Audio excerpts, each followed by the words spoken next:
नमस्कार मित्रांनो, आपल्या कृषी यशस्वी या यूट्यूब चॅनलमध्ये तुमच्या सगळ्यांचे स्वागत आहे. मित्रांनो, हा व्हिडिओ यासाठी करतोय की मार्केटमध्ये एक नवीन ट्रेंड आला आहे, फार्मर आय डी कार्ड, जे की फिजिकल फार्मर आय डी म्हणतोय मी. असं फार्मर आय डी जनरेट वगैरे करून दिला जातोय. याचं फिजिकल कार्ड वगैरे भेटते, जसं आधार कार्ड, पॅन कार्ड असते. तर अशा प्रकारचं कुठलंही कार्ड म्हणजे फिजिकल कार्ड गव्हर्नमेंट कुठेही देत नाही मित्रांनो. यातून तुमची फसवणूक होऊ शकते.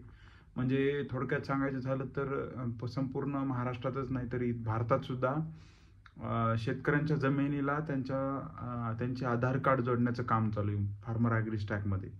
सो यामध्ये फक्त जे आपला आधार कार्ड नंबर आहे तो त्या आपल्या जमिनीशी जोडला जातो आणि त्यामधून आपल्याला एक डिजिटली नंबर जनरेट होतो, ज्याला आपण फार्मर नंबर म्हणतो, डिजिटल नंबर.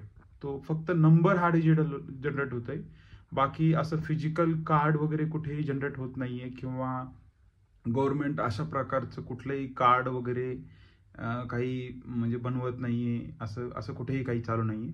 सो थोडं तुम्ही म्हणजे हे राहा की तुम्ही अशा कुठल्या गोष्टी जर तुम्ही ऐकत असाल, म्हणजे तुम्ही बघायचं झालं तर CSC सेंटर झालं नवीन नवीन, किंवा कुठे कुठे तुम्हाला असं म्हणू शकतात की farmer I D card generate होतंय, फार्मर आय डी कार्ड भेटणार आहे, यातून तुम्हाला योजनेत फायदे वगैरे होतील. सो असं काही होत नाही मित्रांनो. कुठेही फार्मर आय डी कार्ड जे गव्हर्नमेंट देत नाहीये तुम्हाला. आणि यामध्ये सगळ्यात महत्त्वाचं म्हणजे मित्रांनो, तुमचा जो डेटा आहे, डेटा म्हणजे तुमची पर्सनल जी माहिती असते ती माहिती लीक होऊ शकते, त्याचा मिसयूज होऊ शकतो आणि तुमचे 100-200 रुपये 400 रुपये त्या कार्डसाठी घेत आहेत, त्यामध्ये पण तुमचं नुकसान होऊ शकतं. सो हीच एक तुम्हाला महत्त्वाची माहिती द्यायची होती मित्रांनो. तुम्हाला जर असं कोणी म्हणत असेल की फार्मर आय डी कार्ड आम्ही तुम्हाला करून देतो, तुम्ही 200-400 रुपये द्या, किंवा असं काही म्हणत असतील, तर तुमची जी पर्सनल माहिती आहे याचा मिसयूज वगैरे होऊ शकतो. तुमचे पैसे पण जाऊ शकतात आणि फसवणूक पण होऊ शकते. सो अलर्ट राहा मित्रांनो. असं गव्हर्नमेंटचा कुठलाही काही निर्णय नाही आहे की तुम्हाला पर्सनल आणि physical farmer I D card द्यायचे. सो याचा एक हीच तुमच्यापर्यंत जेन्युइन माहिती पोहोचण्यासाठी हा व्हिडिओ केला आहे. आपल्या चॅनलला नक्की सबस्क्राईब करा मित्रांनो, आणि लाईक करा, तुमच्या मित्रांपर्यंत शेअर करा. धन्यवाद.